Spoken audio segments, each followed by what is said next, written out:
कहते हैं न रामायण से, न गीता से, न कुरान से, न बाइबल से हमारा देश चलता है, बाबा साहब के संविधान से।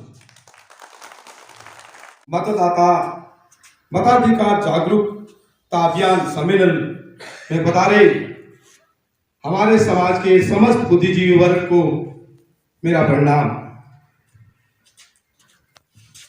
वो कहते हैं न रामायण से, न गीता से, न कुरान से, न बाइबल से हमारा देश चलता है, बाबा साहब के संविधान से। आज हम जो इस जिला स्तरीय सम्मेलन में इकट्ठे हुए हैं, बहुत अमूल्य समय आपने अपना इस जिला स्तरीय सम्मेलन में दिया है, इसके लिए आपको बहुत बहुत धन्यवाद। सर्वप्रथम मेरे दिमाग में एक प्रश्न उठता है कि मताधिकार जागरूकता अभियान, हमें इस अभियान की जरूरत क्यों पड़ी? यानी मताधिकार जागरूकता अभियान की हमें जरूरत क्यों पड़ी? क्योंकि हम तो 75 साल से लगातार मत देते आ रहे हैं। यानी भारत को आजाद हुए 75 साल हो गए, हम लगातार मतदान करते आ रहे हैं। हमने 75 साल मतदान किया है, अपने मताधिकार का प्रयोग नहीं किया। यानी हमने अपने मताधिकार का प्रयोग नहीं किया। अगर हम सन 1947 से ही अपने मताधिकार का प्रयोग कर देते तो आज हमें यह मताधिकार जागरूकता अभियान चलाने की जरूरत नहीं पड़ती।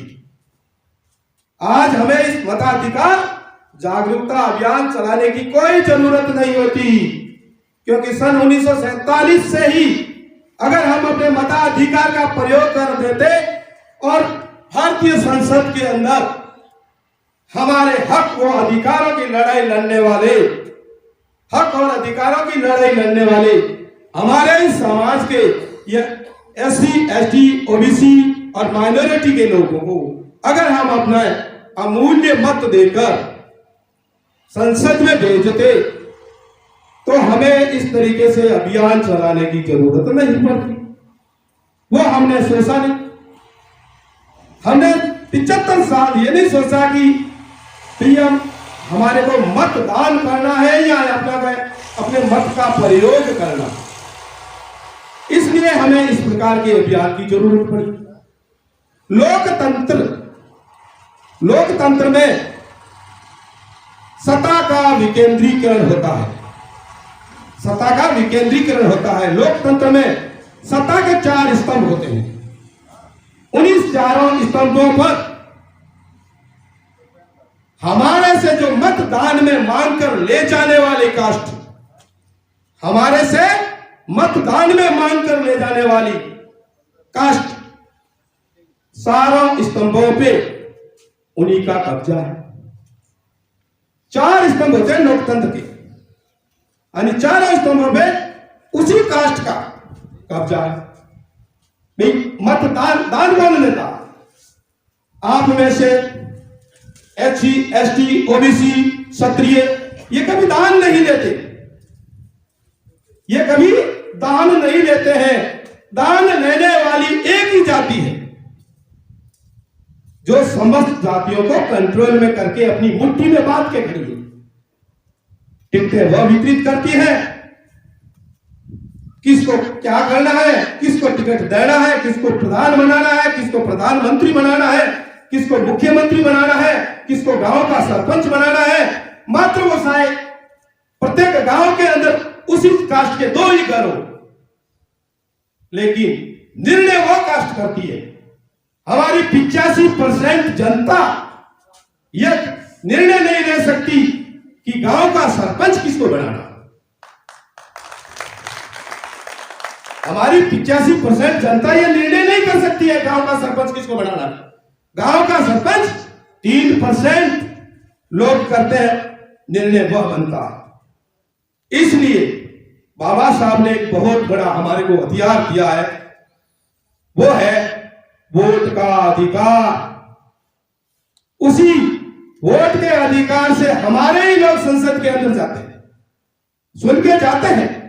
अरे हम सुन के तो भेजते हैं उनको, लेकिन जब आपके अधिकारों की रक्षा करने की बात आती है वहां पर, तो वो क्या करते हैं, अपना मुंह इधर मोड़ लेते हैं, मुंह पीछे मोड़ लेते हैं। वो बात नहीं करते कि मेरी 85% जनता किस स्थिति में है, उनकी हालात क्या है, उनके हालात क्या है, वो किस तरफ बढ़ रहे हैं।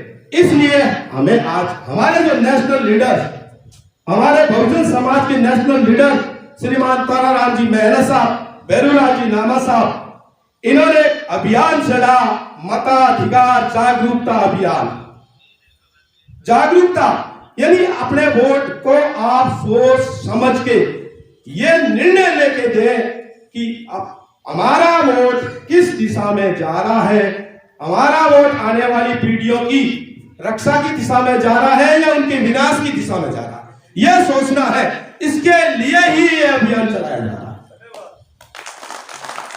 यह अभियान इसके लिए ही चलाया जा रहा है। मैं तो इन नेशनल लीडरों को यह कहता हूं, ए राह पे चलने वाले पथिक, ए राह पे चलने वाले पथिक, किसी से मत पूछ मंजिल कितनी दूर है।